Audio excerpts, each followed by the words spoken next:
Greetings. My name is Paul A. Miller, a pastor at Crosspointe Mennonite Church in Baltic, Ohio. Speaking on behalf of the entire Crosspointe pastoral team, this is Saturday, March 21, 2020. I am standing here by the pulpit of an empty church house that on Sunday mornings would normally be filled with people and bustling with the activities of Sunday school and singing and teaching and preaching the Bible. But tomorrow it will be empty. Like today, due to the appeal of Ohio Governor Mike DeWine to not assemble in large groups to limit the spread of COVID-19, the coronavirus that is threatening our country.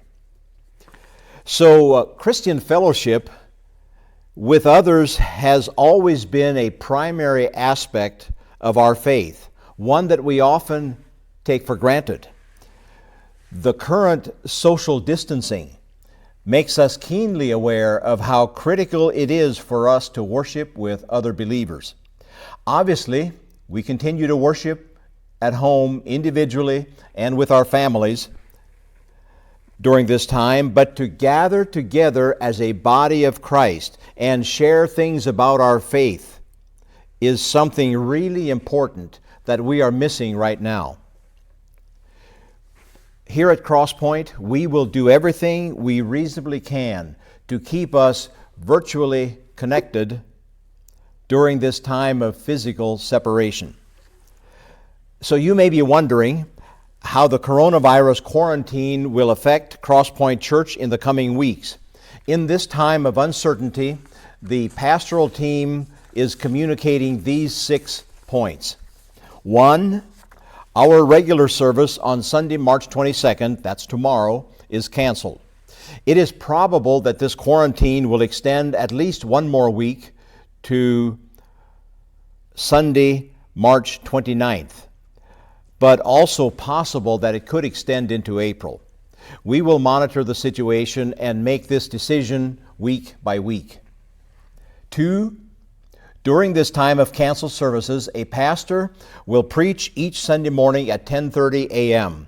This sermon will be live streamed on the Crosspointe Mennonite Church YouTube channel.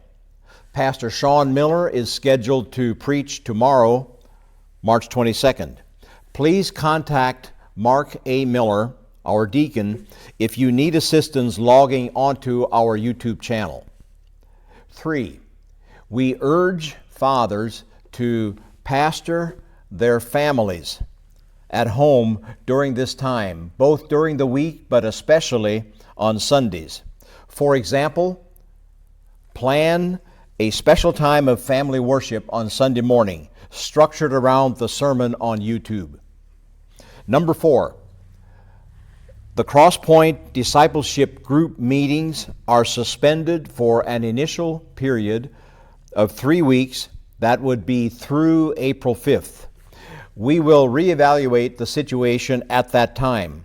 We encourage discipleship group leaders to communicate with their members and address any special needs that may come up in your group during this time. 5, our preparatory service was scheduled on Wednesday, April 8th, with communion on Good Friday evening, April 10th. As of now, we are postponing these services. They will be rescheduled at a time to be determined once this situation clarifies. 6, last Sunday, March 15, the lead pastor transition committee announced their proposal to appoint Mark A. Miller as our next lead pastor. There is a congregational vote to ratify this proposal scheduled for tomorrow, March 22nd. This vote has been postponed until we again assemble as a congregation. Please continue to pray and fast regarding this matter. So finally, we encourage everyone to respect the mandates of our civil authorities as they work to contain the spread of COVID-19. Whether or not you agree with the measures they take or the reasons for them, as we make decisions about church services, we should not be thinking in terms of how can we meet merely the bare minimum of the letter of the law.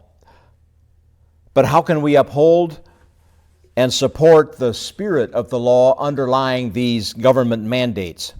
Perhaps a primary coronavirus lesson is love thy neighbor as thyself. This is a time for Christians to practice the second part of the Great Commandment and be willing to sacrifice personal liberty for the sake of others, especially our non-Christian neighbors who don't have faith to reassure them in times such as these. We can demonstrate how knowing Jesus helps us to overcome self-interest by avoiding hoarding at the expense of others, making belligerent statements, or in any way spreading panic by our actions and by our words. Remember, the good hygiene and social distancing needed to contain the coronavirus will only work if everyone practices them. We sometimes say regarding common sense, like is called for in these days. What we say is, the life you save may be your own. In this case, you should also think that the life you save may be someone you don't even know. Psalm 56:14. In God whose word I praise, in God I trust, I will not be afraid. What can flesh do to me? This summarizes the perspective that we bring as God's children to our culture at a time such as this. So as this week comes to an end and the Lord's Day ushers in another week of the coronavirus pandemic, we commit you into the care of Jesus Christ. Let us trust God in everything, love each other fervently from a distance, and wash hands frequently until we meet again.